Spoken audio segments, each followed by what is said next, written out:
What's up guys, welcome back to another video. My name is Carl and my mission is to help relieve suffering in the world through spiritual education and understanding of our true nature. And today I wanted to talk a little bit about media. What is the role of media in a democratic society that we, especially in the West, kind of seem to be living in? So simply put, the media has three main purposes. The first one is to distract you. The second one is to control you, and the third one is to shape your worldview. And so let's get into what this really means. So first of all, the media is there's so many different types of media nowadays, right? There's social media, there's public, mainstream news, right?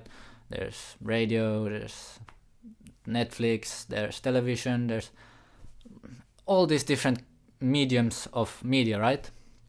And what they all have in common is they kind of drag your attention. They drag you in because they seem to always play or show something really exciting or really useful. So they drag your attention in, and so you become distracted. Whatever you're doing, if you walk past the TV, you have to look, wow, oh, that's a nice show. Whenever you're bored, instead of actually creating something, you just turn on Netflix or watch Instagram, and you have this illusion of receiving information. And this is why it might seem like there's a lot of different kinds of information out there, no? Like you can, if you're into conspiracies, you can watch conspiracies. If you're into beauty, you can watch beauty videos, makeup videos, whatever. It's like there's a little bit for everyone, right?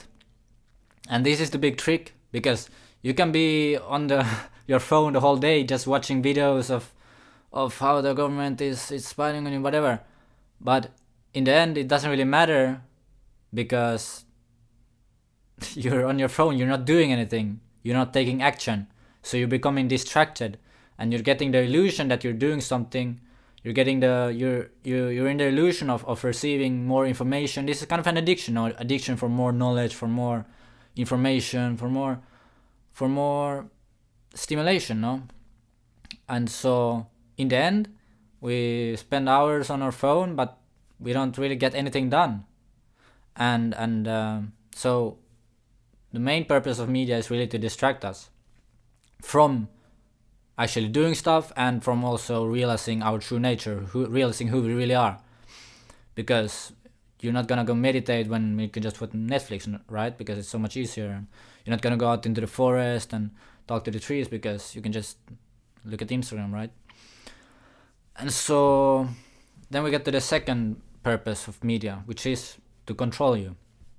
So in a democratic system, the state still has to kind of get the people's approval to pass laws, right? You can't really just decide on your own. Like the politicians can't really decide on their own, like their whatever agenda they have, right?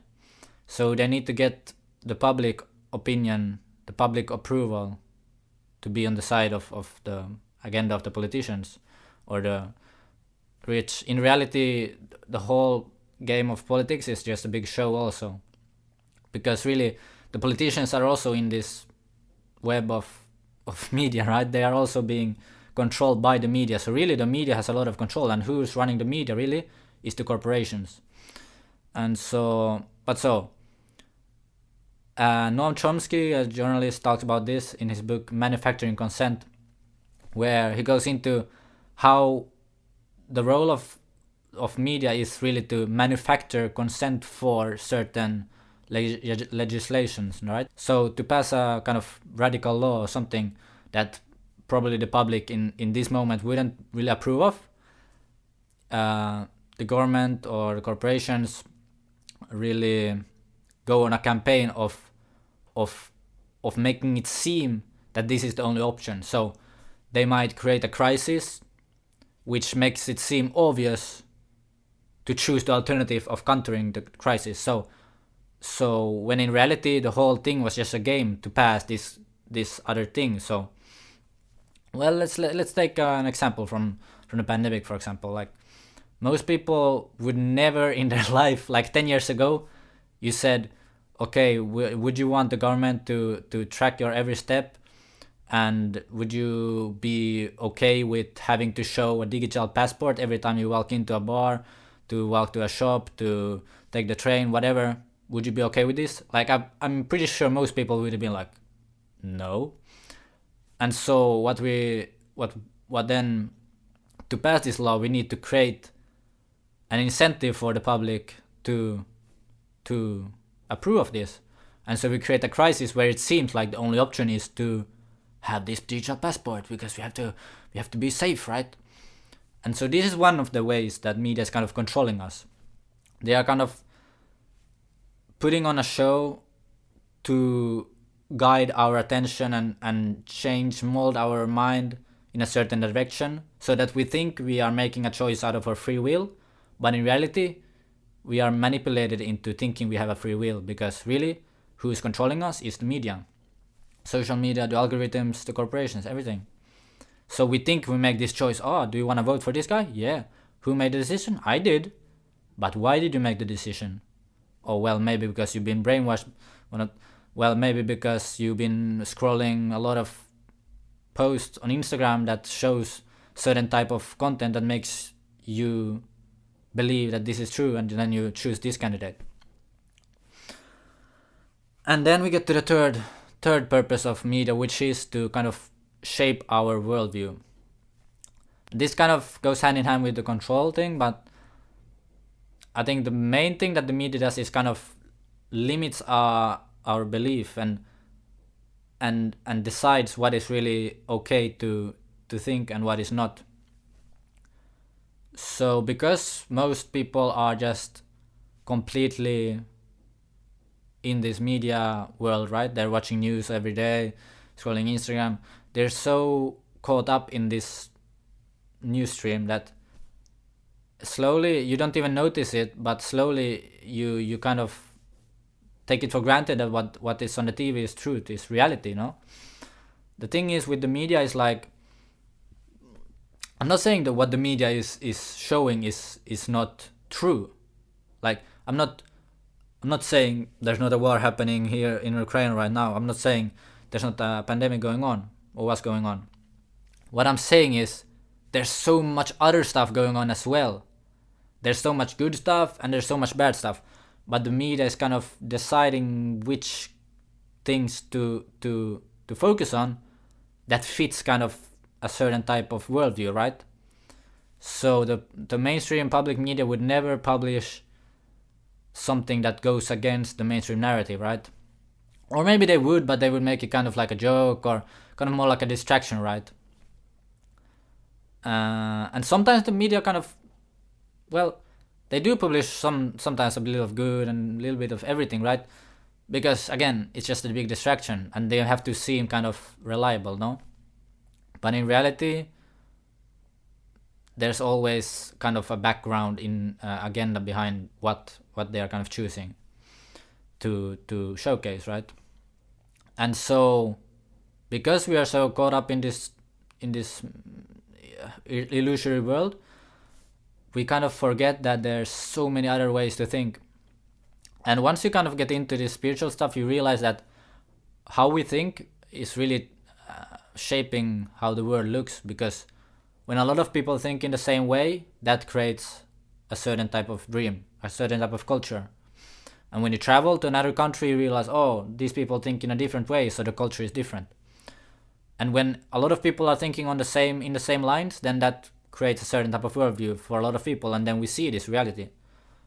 And so the question is, why are a lot of people thinking in the same way? Because they're all connected to the same kind of source of information, which is the news, the media, everything. And so when there's a new crisis going on, everybody knows about it at the same time, exactly, because everybody's in the same loop, right? And when Kim Kardashian gets new shoes, everybody knows about it, because if you're not into this stuff, then you're outside, no? And so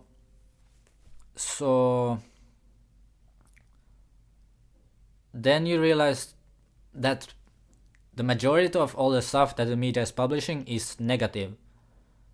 it's about war, it's about disasters, climate change, everything. It just puts you in this mood of just, you look outside and it's like the world is just terrible, no? Like there's no hope, there's no future, it just seems all terrible, right? Turn on the TV, it's just like disaster after disaster, crisis after crisis.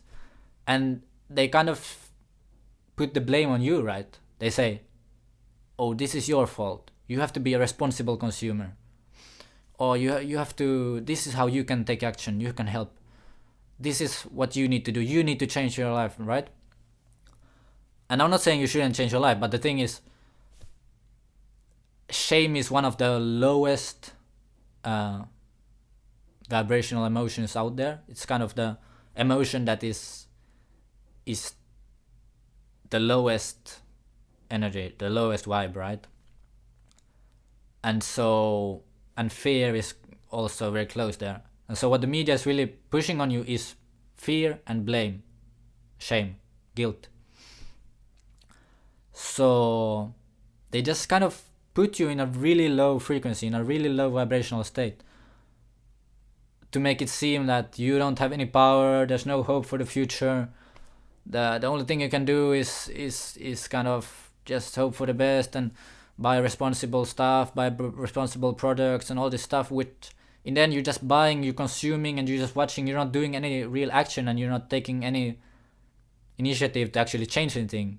You're just in this loop of illusory change. And then slowly but surely you're dragged into this world that you didn't really sign up for, like as we talked about, like 10 years ago you would never have signed up for all the stuff you have right now. But then when you do it slowly and when you kind of manufacture this consent, then suddenly you realize you're here, and you don't really know why, but you just kind of got dragged into this. Yeah. And so it's not like the journalist, or I'm not saying like there's the whole media companies are just like doing this purposely. It's just like a self-perpetuating system, right? Because everybody's caught up in the same news stream, everybody's in the same mindset, and so everybody thinks this is the way to think, this is the truth. But in reality, it's just one view, it's just one way to look at it. And so a lot of journalists, I'm not saying, I think they are really putting their heart into their work, and they're really digging for the truth. But the thing is, like Noam Chomsky says, it's like, it's not that the journalist would be doing something purposely. But the thing is, if they were to report something else, they might not have a job. And so unconsciously or consciously, they are kind of self-censoring themselves, right? And so, because they know if they're gonna publish a article that's critical of the media in the media, then they might not be so popular, right? And so they're kind of choosing unconsciously. This is how the system works. It's kind of, we're kind of self-regulating ourselves, self-controlling ourselves. We're controlling ourselves really to fit into this certain type of worldview. And this is all, what's really in the end why this matters is because the world is so much more. The world is so much more than we could ever imagine, and it's so much weirder than we could ever think of. And it's like there's so many possibilities, and there's so much hope, and it's all depends on how we think. And so if you really want to change your life and live a healthy life and make decisions that come actually from you and not from something else, that are based on your truth and not someone else's agenda, then I think we have to really start limiting our intake of this stuff, to shut off our devices and just go out for a nature walk and meditate, look inside, because the truth will never come from the outside, it always comes from inside. And so all this stuff we find on internet, there might be some useful stuff.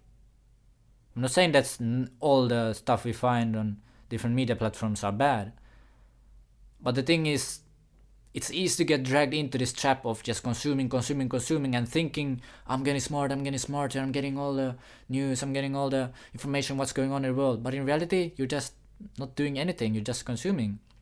So what we need to remember is that we are creators, and we can take the initiative to create, to use our power as creative individuals to actually make stuff and change the reality that we're living in.